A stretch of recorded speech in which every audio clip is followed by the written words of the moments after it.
Hello student, welcome back to my channel. आइए आज कुछ जीव जंतुओं के बारे में जाना जाए जिसमें बायोडाइवर्सिटी के दौरान अगर देखा जाए जो विलुप्त होने की कगार पे है या विलुप्त हो चुके हैं। तो देखो यहाँ पे कह रहा है कि पृथ्वी पर जैव विविधता के संवेदन क्षेत्र का प्रतिनिधित्व अमेरिका के अमेजन वर्षावन उष्णकटिबंधीय वर्षावन करता है। इसकी जैव विविधता निम्न प्रकार से है। देखो पादप की अगर मात्रा देखा जाए तो यहाँ पे 40,000 है। मछलियों में अगर देखा जाए तो इनकी 3,000 जाति है। पक्षी में अगर देखा जाए तो 1,300 है। स्तनधारी में देखा जाए तो 427 है। उभयचर में भी देखा जाएगा तो 427 है। और सरीसृप में कितना है 378। और अपृष्ठधारी जिसे कहते हैं जिसमें इनवर्टिब्रेट्स होते हैं जिनके अंदर रीढ़ का निर्माण नहीं होता वो 1,25,000 उनके स्पीसीज जो है बचे हैं। यानी कि अगर देखा जाए वैज्ञानिकों के आकलनों के अनुसार अमेजोन जैसे वर्षावन में लगभग 20 लाख कीट प्रजातियों का आवास हो सकता है जिनका खोजा जाना बाकी है। उष्णकटिबंधीय वर्षावन का तेजी से ह्रास होने के कारण उनका वास्तविक आकार जो पृथ्वी के वनों का 14% तक था वे घटकर 6% हो गया है। किंतु फिर भी वर्षावन सर्वाधिक उत्पादकता वाले पारतंत्र हैं तथा इनकी स्पष्ट नियामक भूमिका सदैव बनती रहेगी। यानी कि ये जो स्पीसीज हैं इनकी कुछ ही मात्रा अब बच चुकी है, धीरे धीरे अब ये विलुप्त होने की। ये अगला क्वेश्चन कह रहा है, ये एक्स्ट्रा पॉइंट्स आपका बायोडाइवर्सिटी का है। क्या हमारा राष्ट्रीय जलीय जीव कौन है? गंगा की डॉल्फिन है जिसका वैज्ञानिक नाम प्लेटिनिस्टा गैंजेटिकस है। वर्ल्ड वाइल्ड लाइफ जिसे WWF का लोगो दिया गया है उसे ज्वाइंट पांडा तथा बॉम्बे नेचुरल हिस्ट्री सोसाइटी का लोगो हॉर्नबिल है। ठीक है ना, ये लोगो है और वो आपका देखा जाएगा आपका नेचुरल हिस्ट्री सोसाइटी लोगो का ये हॉर्नबिल है और वो वर्ल्ड वाइफ का लोगो जो होता है वो आपका ज्वाइंट पांडा है।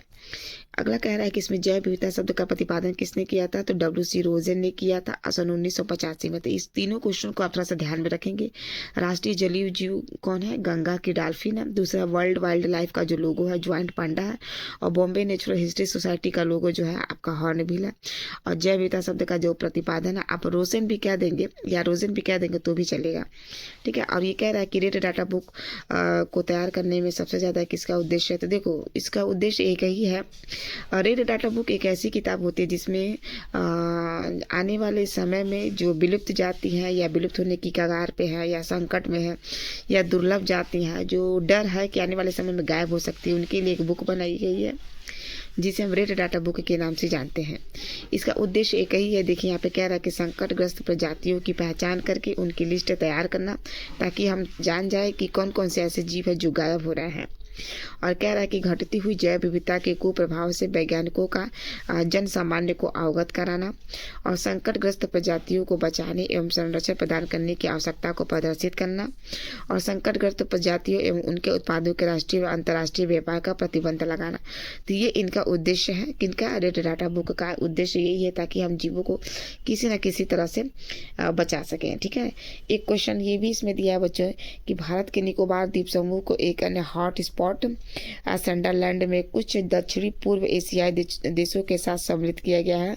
इस प्रकार भारत के विभिन्न क्षेत्र 4 हॉट स्पॉट स्थल है। पूरे देश में अगर देखा जाए बच्चों तो 34 हॉट स्पॉट आपके स्थल हैं। हॉट स्पॉट उसे कहा जाता है जो पृथ्वी के जो बीचों बीच का जो रेखा मकर रेखा 23 डिग्री ऊपर और 23 डिग्री नीचे का जो एरिया है उसे हॉट स्पॉट कहते हैं जहाँ पे बायोडाइवर्सिटी की सबसे ज़्यादा वैरायटी पाई जाती है। ठीक है, भारत में देखा जाएगा तो 4 आपके हॉट स्पॉट है। पूरे संसार में देखा जाएगा तो 34 हॉट स्पॉट एरिया जहाँ पे बायोडाइवर्सिटी आपकी सबसे ज़्यादा पाई जाती है। Thank you.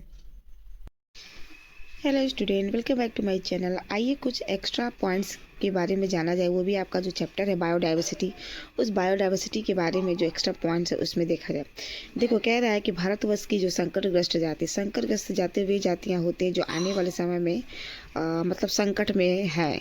ठीक है ना, भारत में देखो कह रहा है कि भारत में अगर देखा जाएगा 172 जंतु जातियाँ ऐसी हैं जो IUCN के द्वारा संकटग्रस्त की श्रेणी में रखी गई हैं जिनमें स्तनधारियों की 53, पक्षियों की 69 यानी 69, सरीसृप की 23 तथा उभयचर की 3 जातियाँ दुर्लभ हैं। इनके अलावा 22 अकशेरुकी जातियाँ भी इसी श्रेणी में आती हैं।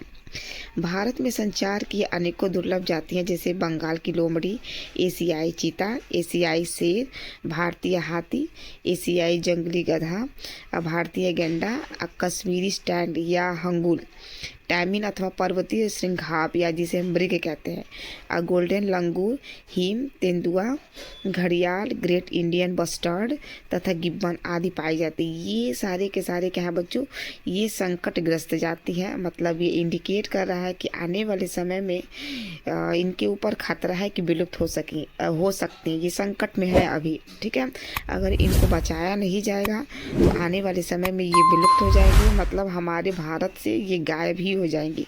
तो इसको बचाना हमारा कर्तव्य है। हम किसी भी जंगली जानवर को मारे नहीं, उनकी जाति को बनाए रखें ताकि हमारा जो बायोडाइवर्सिटी है वो लंबे समय तक बना रहे। ठीक है बच्चों, तो ये रहा इसमें